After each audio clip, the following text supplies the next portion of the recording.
The first time I defied my father, I was 7 years old. Instead of practicing piano scales like a proper Montgomery daughter, I composed my own melody, a childish tune about butterflies and rain. When he caught me, his disappointment echoed through our mansion's music room louder than any symphony. "That's not how a Montgomery succeeds," he said, closing the piano lid over my small fingers. "I'm Noelle, and 23 years later, I'm still composing my own melodies, still disappointing Edward Montgomery." The day everything changed, I was sitting at that same piano, my fingers dancing across ivory keys that had witnessed countless family arguments.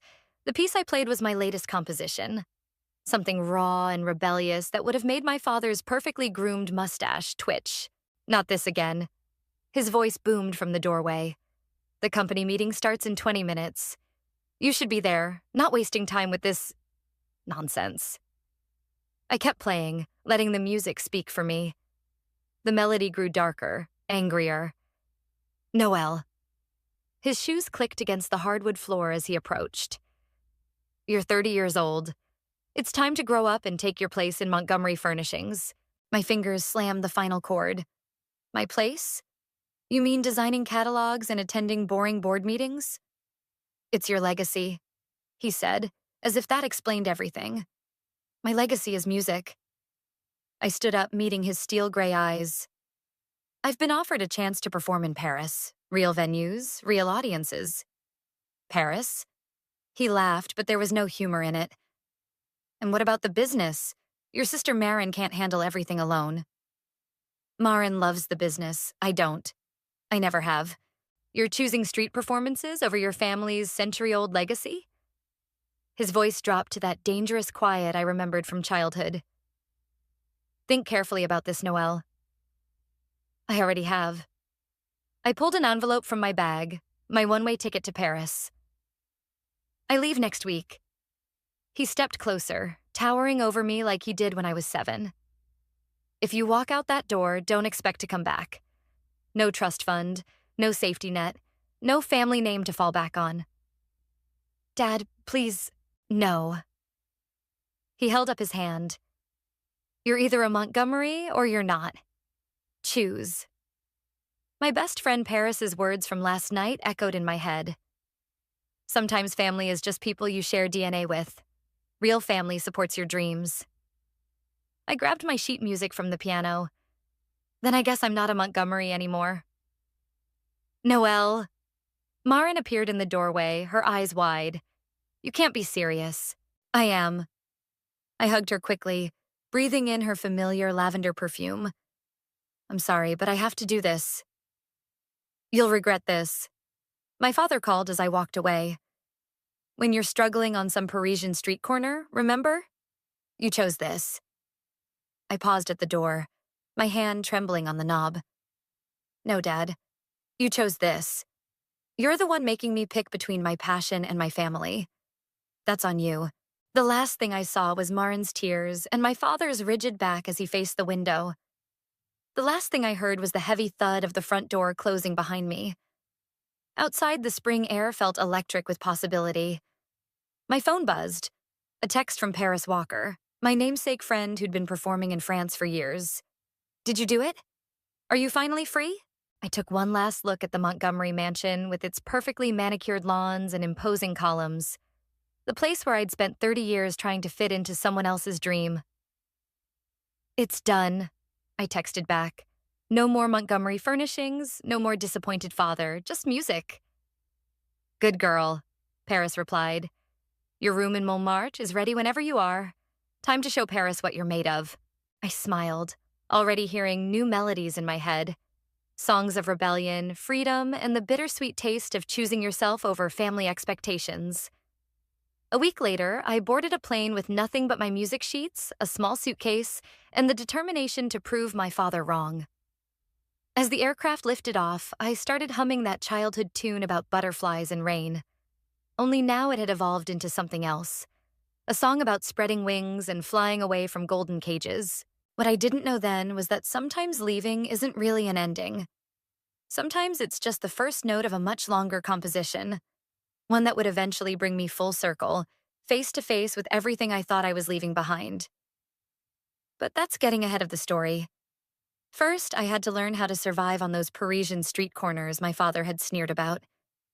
And surprisingly, that turned out to be the easy part. You're holding back again, Paris said, tapping her foot against the cobblestones of Montmartre. That piece needs more anger, more passion. You're playing it like you're still sitting in Daddy's music room. 6 months into my Parisian adventure, and I was learning that freedom came with its own kind of pressure. The morning crowd gathered around us, tossing euros into Paris's open violin case as we performed our daily street concert. I'm trying, I said, flexing my fingers above my portable keyboard. It's just nothing. Paris tucked a strand of purple hair behind her ear. You left everything behind to be here. Show them why. She was right. I closed my eyes and started again, letting my fingers tell the story I'd been holding back. The melody grew wilder, darker, filling the square with the sound of breaking chains and burning bridges. Now that's what I'm talking about. Paris joined in with her violin, our instruments dancing together in a duet that made tourists stop and stare. A man in a charcoal blazer lingered at the edge of the crowd, scribbling in a small notebook. I'd seen him before, watching our performances with intense focus. As the final notes faded, applause erupted around us. The man in the blazer approached while others dropped money into our cases.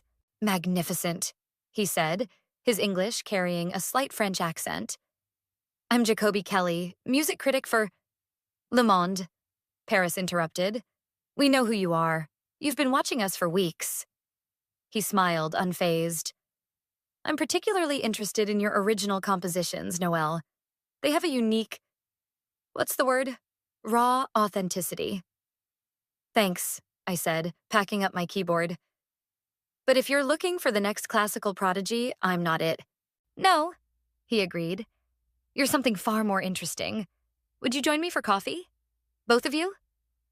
Paris and I exchanged glances. She shrugged. Café Deux Moulins is right around the corner. Over espresso and croissants, Jacoby leaned forward. Tell me, why does a Montgomery play street music in Paris? My cup clattered against its saucer. How did you... I do my research.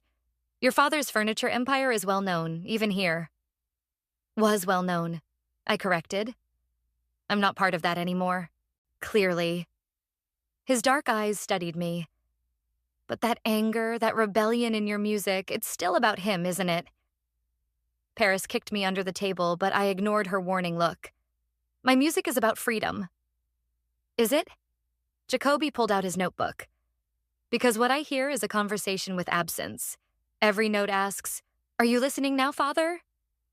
That's enough, Paris interrupted. We didn't come here for psychoanalysis. No, he agreed. You came because I can help. I'm curating a series of performances at Le Petit Journal. Underground classical fusion, breaking boundaries, challenging expectations. Your style would fit perfectly. My heart raced. Le Petit Journal was a legendary jazz club where real musicians performed, not street artists like us. What's the catch? Paris asked.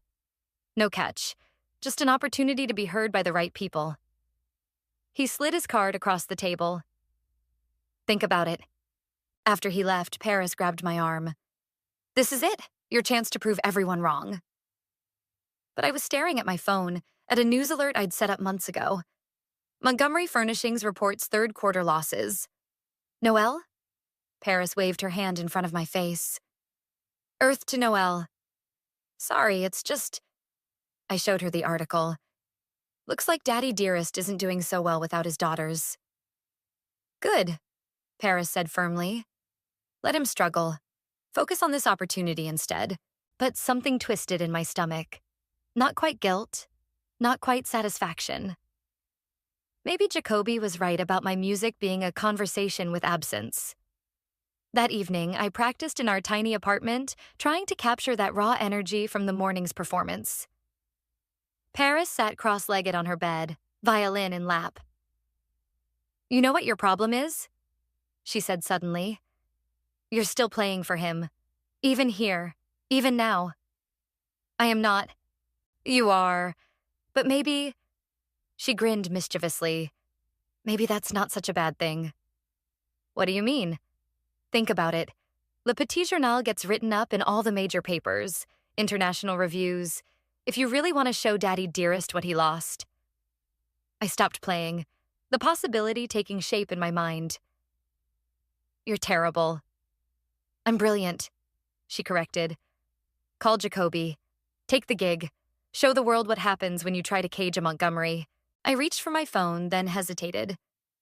What if he's right? What if I'm just nothing? Paris said, echoing her words from this morning. You're not that scared 7-year-old anymore. You're an artist. It's time everyone knew it. Especially your father. I dialed Jacoby's number, my fingers steady on the keys. Sometimes the best revenge isn't about destroying someone else's dream. It's about building your own, right where they can see it. Surprise! Marin's voice rang through our tiny Montmartre apartment, making me drop my coffee mug. It shattered on the floor, dark liquid spreading like spilled secrets across the tiles. What are you? How did you? I stammered, staring at my sister standing in the doorway, her designer outfit completely out of place among our bohemian decor. Paris gave me your address, she said, dropping her Gucci bag on our secondhand couch. Don't be mad at her. I practically begged. I shot Paris a betrayed look as she emerged from her room. She shrugged. Family drama makes for better music. You'll thank me later. I doubt that, I muttered, grabbing paper towels to clean up the mess. Why are you here, Marin? My sister's perfectly maintained smile faltered. Can't I visit my big sister? After a year of radio silence, try again. Marin sank onto the couch, suddenly looking exhausted. The business is failing, Noelle. Really failing this time. I know. I read the reports. I kept wiping the floor, avoiding her eyes. No, you don't understand.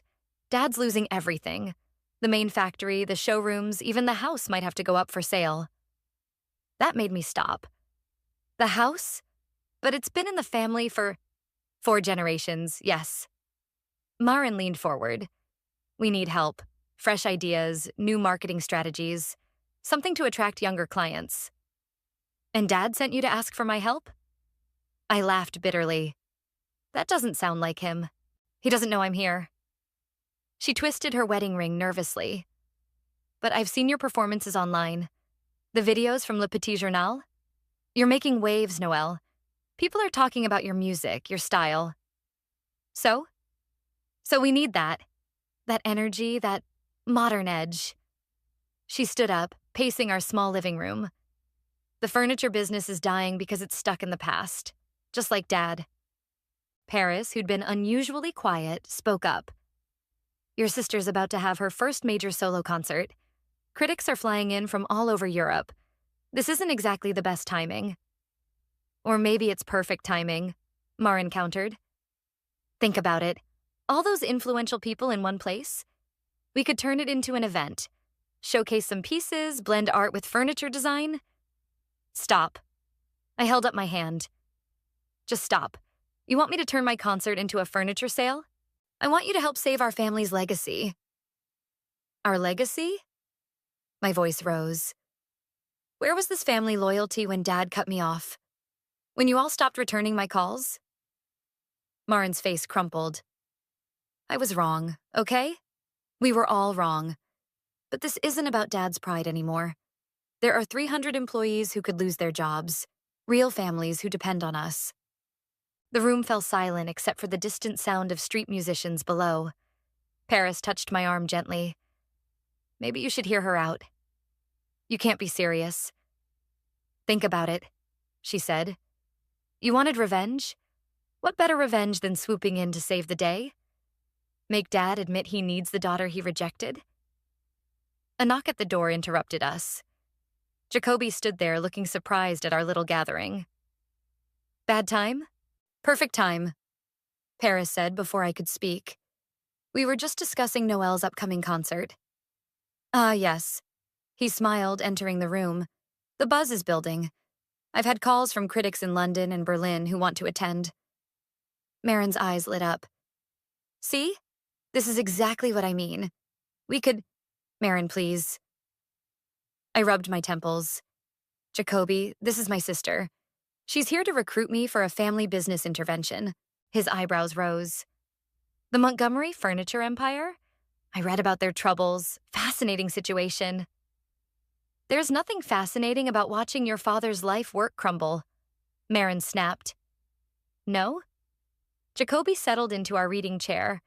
A traditional business facing modern challenges, a prodigal daughter finding success in exile, and now a potential redemption arc? Sounds like quite the story to me. This isn't a story, I said. This is my life. Everything's a story, Noelle. The question is, how do you want this one to end? I looked around the room, at Marin's hopeful face, Paris's knowing smirk, Jacoby's analytical gaze. The coffee stain on the floor had dried into a dark pattern, like a musical note. I need air, I announced, grabbing my jacket. Don't follow me. But of course Paris did anyway, catching up to me on the stairs. You know you're going to help them. Am I? Yes, because you're still that little girl at the piano trying to make Daddy proud. Only now you can do it on your terms. I stopped, turning to face her. What if I fail? What if you succeed? She grinned. What if you save the business and prove that following your dreams wasn't a mistake? Now that would be a melody worth playing.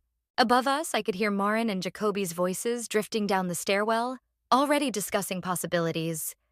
My upcoming concert suddenly felt like a crossroads, a chance to either bury the past or transform it into something new. Fine, I said, but we do this my way. Paris linked her arm through mine. I wouldn't expect anything less from a Montgomery. The last person I expected to see at Le Petit Journal was my father, yet there he stood in the dimly lit club, looking as out of place as a penguin in the Sahara. His perfectly pressed suit contrasted sharply with the venue's bohemian atmosphere. He's been here for 20 minutes, Paris whispered as I prepared for my set. Hasn't touched his wine, just keeps staring at the stage like it might bite him. How did he even know? Marin, we said simultaneously. I peeked through the curtain again. Dad sat rigidly at a front table while Jacoby chatted animatedly beside him. The critic caught my eye and winked, clearly enjoying the drama he'd helped orchestrate. Ladies and gentlemen, the club owner announced, please welcome to our stage, Noelle. The spotlight hit me as I walked to the piano. My father's face remained impassive, but his knuckles whitened around his untouched wine glass. I began with my newest piece, one I'd composed after Marin's visit. The melody started soft, questioning, then built into something fierce and demanding. In the front row, Jacoby nodded approvingly, scribbling in his ever-present notebook. When the final note faded, the crowd erupted in applause. Everyone except my father, who stood abruptly and headed for the exit. Oh, no you don't, I muttered, grabbing the microphone. This next piece is dedicated to my father, who's trying to leave early. Dad, this one's called Golden Cage. He froze mid-step. The audience turned to look at him, and social pressure forced him back to his seat. The song poured out of me. All the anger, all the love, all the complicated years between us. When I finished, there wasn't a dry eye in the house, except his.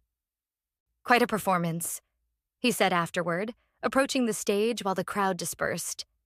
Very emotional. That's kind of the point of music, Dad. Yes, well. He straightened his tie. Marin tells me you might be interested in helping the business. Marin talks too much. She also mentioned you're drawing quite a crowd these days. International attention. I started packing up my sheet music. Just say what you came to say. Fine. He pulled out a chair, sitting with military precision. We're hosting a gala next month. Potential investors, key clients, media. We need something different. Something to show we're adapting to modern tastes. And you want me to perform? I laughed. What happened to wasting time with nonsense? Things change. His jaw tightened. The market changes. We need to change with it. Or what? The company dies? People lose their jobs, he snapped.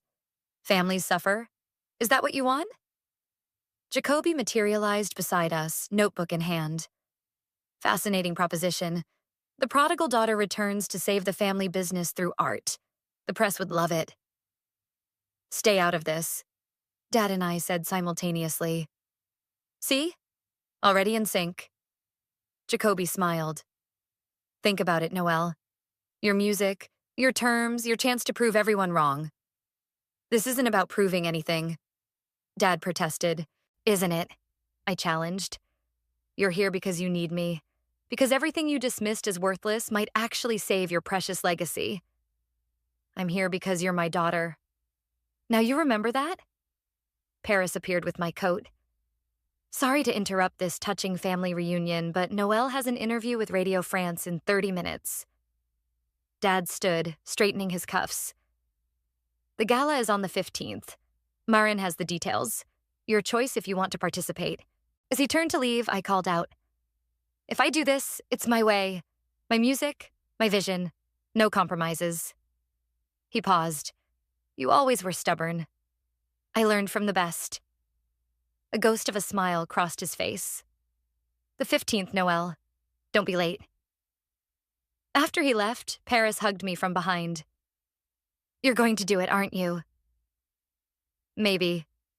I leaned into her embrace. But not for him. For revenge? Jacoby asked, still taking notes. For myself. I touched the piano keys one last time. And for that little girl who just wanted to make her own music. Well, Paris grinned, if we're going to save a furniture empire through the power of piano, we better start planning. I'm thinking dramatic lighting, multimedia displays. And perhaps, Jacoby added, a story about family, forgiveness, and finding your way home. I picked up my bag, feeling the weight of the decision settling on my shoulders. No, not home. Sometimes you have to break everything down to build something better. Now that, Jacoby said, closing his notebook with a flourish, is a headline I can work with. Outside, the Paris night sparkled with possibility. Somewhere across the city, my father was probably already regretting his offer. But it was too late.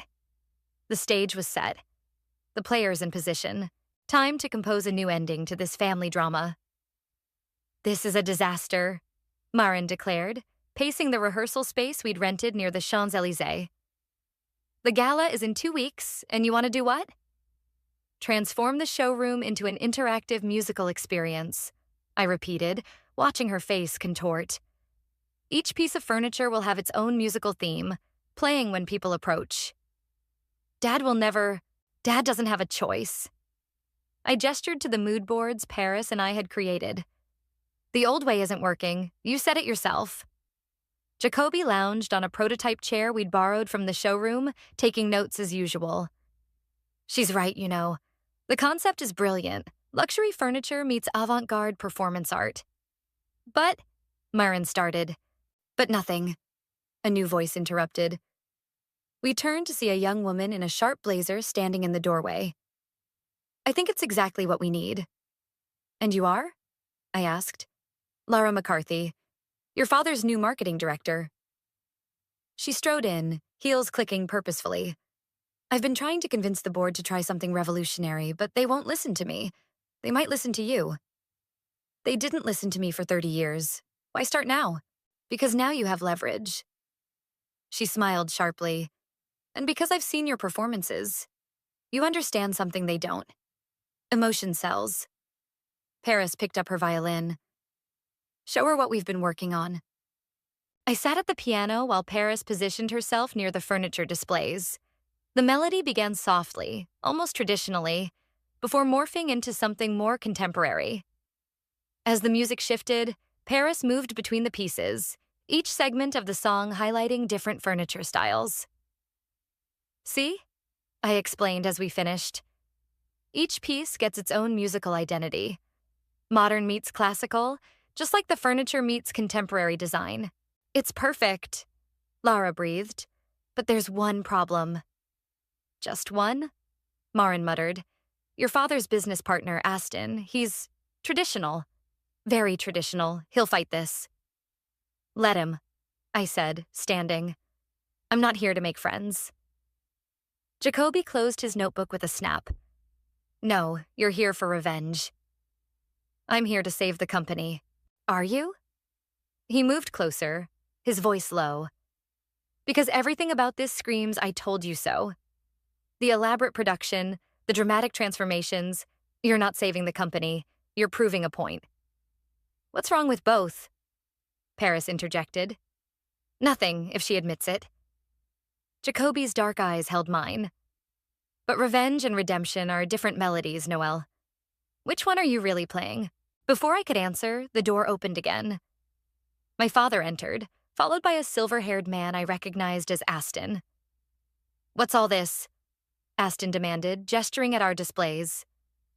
The future, Lara said firmly, if you'll let it be.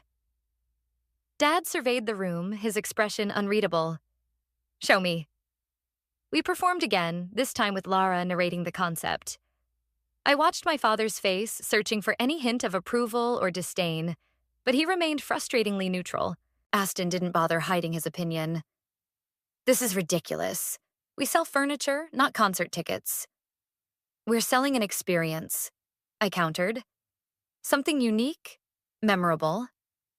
When was the last time anyone felt emotional about a coffee table?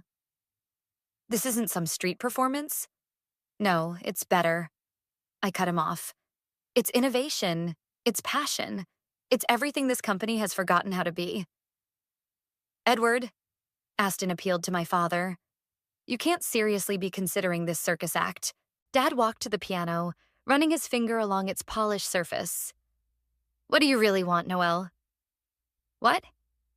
From this. From us. What's your endgame? The room fell silent. Paris squeezed my hand, while Jacoby leaned forward, pen poised. I want to prove that different doesn't mean wrong, I said finally. That sometimes the best way to honor tradition is to reinvent it. Dad nodded slowly. And if I say no? Then you'll never know if I could have saved everything you built. He turned to Aston. Give them the showroom, full creative control. Edward? My daughter gets one chance to prove herself. His eyes met mine.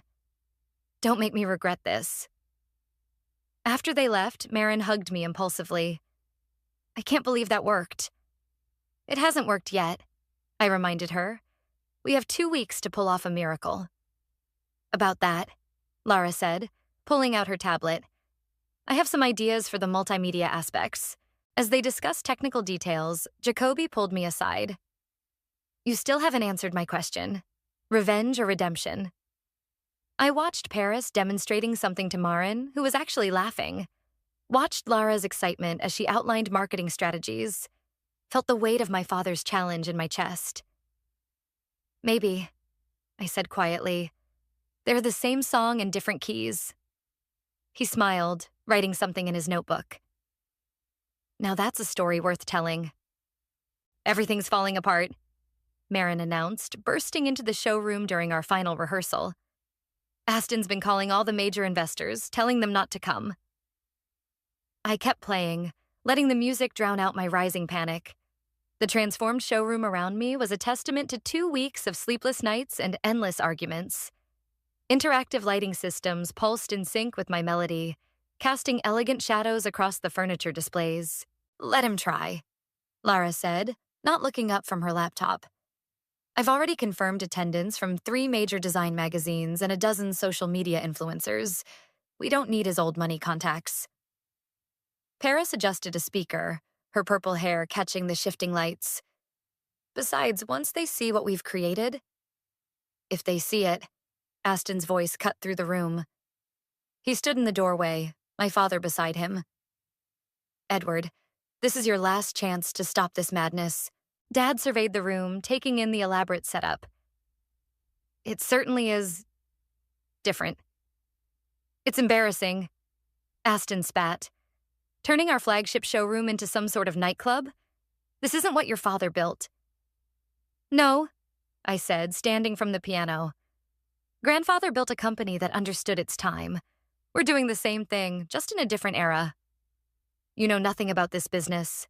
I know enough to see it's dying. I walked toward them, my heels clicking against the marble floor. When was the last time anyone under 40 got excited about your furniture? She has a point, Lara interjected. Our market research shows... Market research? Aston laughed. Is that what you call this circus? These lights and sounds and whatever this is supposed to be? This, Paris said, stepping forward, is called innovation. Maybe if you tried it sometime. Enough. Dad's quiet command silenced the room. He walked to the nearest display, where a handcrafted dining table stood bathed in shifting light. How does it work? I pressed a key on the piano, and the table's designated melody filled the air. A gentle, sophisticated tune that complemented its classic design. Motion sensors triggered subtle variations as Dad walked around it. Each piece tells its own story, I explained. The music changes based on how people interact with the furniture. It's not just about looking anymore. It's about experiencing. It's about gimmicks, Aston countered. It's about emotion. Jacoby's voice came from behind us. He'd been so quiet in his corner, I'd almost forgotten he was there. The same emotion that made people fall in love with these pieces in the first place. Dad touched the table's surface, listening to the musical response. And you really think this will work? No, I said honestly. I think it's either going to be brilliant or a complete disaster. But isn't that better than slowly fading away? A ghost of a smile touched his lips. You sound like your mother. Edward, Aston warned. Don't let her manipulate you with memories. Funny, I shot back. I thought that was your job. The tension crackled until Marin stepped between us. The gala starts in 6 hours. We either do this together or we don't do it at all. Dad straightened his tie. The decision's been made. We proceed as planned. Then I wash my hands of this. Aston headed for the door. When it fails, remember I warned you. After he left, the room exhaled collectively. Lara immediately jumped into action, directing the setup crew, while Paris returned to fine-tuning the sound system. He'll try to sabotage this, Marin warned. Let him try. I returned to the piano. We've got something he doesn't. What's that? Dad asked. Hope. I started playing again, letting the room's technology dance with my music. And really good acoustics. He watched me for a moment longer, then turned to leave. At the door, he paused. Noelle? Yes? Your mother would be proud. He cleared his throat. Of all of this. The words hit harder than I expected. By the time I looked up, he was gone. Jacoby appeared at my shoulder. You okay? Ask me after tonight. I glanced at his notebook. Writing the story of my triumph or my downfall? I'm writing about a woman who's either saving her family's legacy or burning it down in spectacular fashion. He smiled. Either way, it's a hell of a story. Places, everyone, Lara called out. Final run-through before we open the doors. As the team scattered to their positions, Paris squeezed my shoulder. Ready to make history? I looked around the transformed showroom, at Marin directing staff, at Lara coordinating with press, at the beautiful fusion of old and new that we'd created. Everything hinged on the next few hours. History, revenge, redemption, I said, cracking my knuckles over the keys. Let's make some music instead. The melody that filled the room was everything we'd worked for. Bold, beautiful, and impossible to ignore. Just like the truth we were about to prove. Or the legacy we were about to destroy.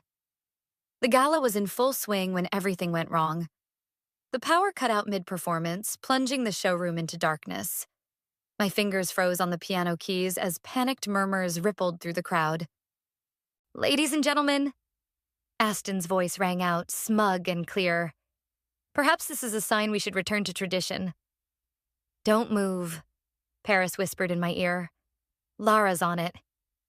The emergency lights flickered on, casting an eerie glow across the faces of Paris's elite. Fashion editors clutched their champagne glasses while investors whispered among themselves. My father stood rigid near the entrance, his expression unreadable. I apologize for the technical difficulties, Aston continued, moving to the center of the room. As I was saying to our investors earlier, some things are better left unchanged.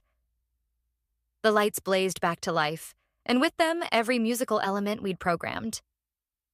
The room filled with a cacophony of competing melodies as all the furniture pieces activated at once. "Kill the sound," Marin shouted from somewhere behind me. "No," I said, standing up.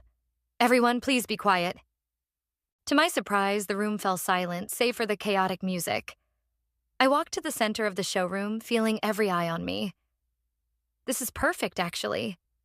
I gestured to the discord around us. "This is exactly what happens when we fear change so much that we sabotage it." Aston's face reddened. "I don't know what you're implying." "The power didn't just fail," Lara announced, emerging from the control room. "Someone manually overrode our systems. Would you like to explain that, Aston?" Before he could respond, I started playing a simple melody on a nearby piano, cutting through the chaos. One by one, the other musical elements fell into harmony, creating something unexpectedly beautiful.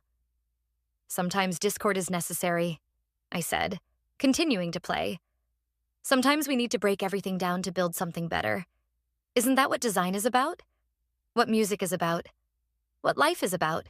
Paris joined in with her violin, weaving through the furniture displays. Each piece she passed responded to her presence, adding layers to our impromptu performance. "My grandfather built this company on innovation," I continued, my voice carrying over the music. "He saw a world changing after the war and adapted. Now we're facing different changes, but the principle is the same." The audience was transfixed. Even the social media influencers had lowered their phones, caught up in the moment. "This isn't about destroying tradition." I locked eyes with my father. "It's about honoring it by letting it evolve." The melody swelled as I poured everything into it. Years of rejection, months of planning, weeks of work, all crystallizing into this moment. Paris matched me note for note, our music dancing through the transformed showroom. "Ridiculous," Aston scoffed, but a young woman in designer clothes shushed him. "I'll take 2 of those dining sets," she announced. "The ones that play that gorgeous minor key transition." Like a dam breaking, other voices joined in. Orders were placed, cards were exchanged, and Lara's tablet pinged continuously with press inquiries. "Edward," Aston appealed to my father, "you can't seriously—" "I think," Dad said slowly. "You should leave, Aston. We'll discuss your resignation tomorrow." The room buzzed with excitement as Aston stormed out. I kept playing, but my father's approach made my fingers tremble slightly on the keys. "Don't stop," he said softly. "Your mother used to play like this. Like the music was a living thing." "Dad, I was wrong." The words came out rough, unpracticed. "About everything, the business, your music, you." The melody softened as Paris took over the main line, letting me turn to face him. "I was wrong too," I admitted. "This wasn't about revenge. Not really." "Then what was it about?" I gestured to the room, to Marin hugging Lara, to the excited crowds, to Paris's triumphant playing. "About proving we can build something new without destroying what matters." He nodded, emotion finally cracking his composed facade. "Would you consider coming back? Not to take over, but to help guide us forward. On your terms." "On my terms," I repeated, turning back to the piano. "That includes keeping my concerts at Le Petit Journal." I wouldn't expect anything less from a Montgomery. As if on cue, Paris launched into our finale piece, the one about butterflies and rain that had started everything. The one my father had once silenced. This time, he stood beside me as I played, watching the room come alive with music and light and possibility. Jacoby appeared with his notebook. "Well, was it revenge or redemption?" I smiled, my fingers dancing across the keys. "Neither. It was a revolution." The music soared, and with it, everything we'd built from the ashes of what we'd broken. Sometimes I realized the sweetest victory isn't in proving someone wrong. It's in proving yourself right. "Play it again," Dad said, standing in the doorway of my music room, in the Montgomery mansion. "Aren't you tired of that piece yet?" I asked, but my fingers were already finding the opening notes of the butterfly melody. "It reminds me of your mother," he said, settling into the leather armchair we'd designed together, one that played soft jazz when you sat in it. "And of how close I came to losing you too." Outside, camera flashes lit up the garden where Lara was directing a photo shoot for our latest collection. Paris's violin could be heard weaving through the furniture displays, recording musical signatures for each piece. "Speaking of losing things," Marin burst in, waving her tablet. "The London showroom just sold out of the musical vanity sets. Again." "Already?" I kept playing, adding a triumphant flourish to the bridge. "That's the third time this month. People love the idea of furniture that responds to them." She grinned. "The waiting list is getting ridiculous." "Good thing we have that factory in Milan opening next week," Dad mused. "Though I still think—" "No," Marin and I said together. "You promised," I reminded him. "No more 18-hour workdays, doctor's orders." He grumbled but settled deeper into the chair, letting its gentle music soothe him. The heart attack had been minor, but it had scared us all enough to force some changes.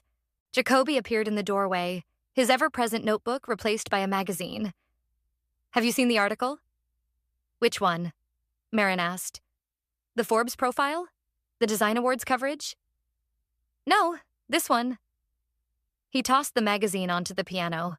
The headline read, "The Montgomery Revolution: How One Family's Drama Created a Design Renaissance." "They make us sound like a soap opera," I complained, but kept reading. "Well, you kind of are," Paris called from the hallway. "Rich family, prodigal daughter, dramatic showdowns, near bankruptcy, triumphant comeback. It's very Dynasty." "Minus the shoulder pads," Marin added. "Don't give Lara any ideas," I warned. "She's already talking about a reality show." "Now that would be interesting," Jacoby mused. "The musical furniture moguls of—" "No," Dad and I said firmly. The afternoon sun streamed through the windows, catching the crystal chandelier. Another piece that now played its own melody when the light hit it just right. Everything in the house had music now, turning the mansion into one giant instrument that responded to its inhabitants. "Did you ever imagine this?" Paris asked, joining us with her violin. "When we were playing on street corners in Montmartre?" "Never," I admitted, transitioning into a new composition. Something about sunlight and second chances. "I thought I was choosing between music and family. Turns out I just needed to make them harmonize." "Speaking of harmony," Marin interrupted, "the board meeting starts in 10 minutes. They want to discuss expanding into hotels." Dad stood, straightening his tie. "What do you think, Noelle?" I played a challenging sequence, watching the room's lighting respond. "I think we need to hear their pitch first. Innovation without purpose is just noise." He nodded approvingly.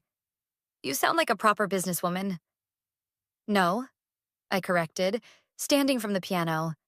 "I sound like an artist who learned to speak business. There's a difference." Jacoby closed his notebook with a familiar snap. "And that, ladies and gentlemen, is the real story here. Not the prodigal daughter's return, but the father who learned to listen and the daughter who learned to translate." "Always the critic," Paris teased. "Always the observer," he countered. "Speaking of which, your concert tonight will not be turned into another furniture showcase," I finished. "Some things stay separate." "Balance," Dad said quietly. "Your mother would be proud of that too." The word hung in the air like a perfect note. Balance. Between art and commerce, tradition and innovation, family and freedom. The very thing I'd been searching for all along. "We should go." Marin checked her watch. "The board's waiting." As everyone filed out, I lingered at the piano, playing those first few notes of the butterfly song. The room's systems responded automatically, creating a cascade of light and harmony. "Coming?" Dad asked from the doorway. "Right behind you." I stood but paused to touch the piano keys one last time. Just remembering something. "What's that?" "The little girl who used to sneak in here to compose. She thought she had to choose between her music and her family's approval. He walked back to me, placing a hand on my shoulder. And now, I gestured to the house around us, filled with music and light and possibility. Now she knows that sometimes the hardest songs are the ones most worth playing. Even if some people try to stop the music. Especially then. I linked my arm through his. Because here's what I learned in Paris. You can't stop music any more than you can stop progress. You can only choose whether to fight it or help conduct it. He squeezed my arm as we walked to the boardroom. Then let's go conduct. Behind us, the butterfly melody played softly, echoing through a house that had finally learned to sing.